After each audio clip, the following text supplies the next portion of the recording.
Rotate. டேய் பார்த்தா. அட டேய் பார்த்தா வாடா பார்த்தா. பார்த்தா எங்க? என்ன வேண்டாம போயிடுச்சு அது. நான் வேண்டாம்னு போயிட்டானா? இது எப்படி இருக்கு?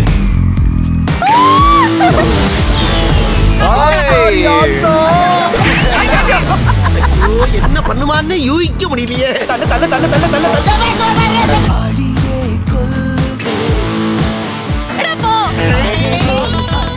எடுத்துட்டாங்க. சாவி எடுத்துட்டாரு பாரு தலைவன். My name is பார்த்தா. அவ சரி இப்போ புஷ்பா மாதிரி நின்னுட்டு இருக்க பாத்தீங்களா? உங்களுக்கு தெரியுதா? My name is பார்த்தா. My name is பார்த்தா. செஃப் சூரியவம்ச சரத்குமார். இங்க பாரு செல்லம். நான் யாரும் தெரியல. அண்ணா பெரிய செஃப். பார்த்தா அண்ணா. பார்த்தா பார்வதி. பார்த்தா பார்வதி இல்லடா. பார்த்தா பார்த்தா சாரதி. பார்த்தா பார்வதி. பேரே ஒழுங்கா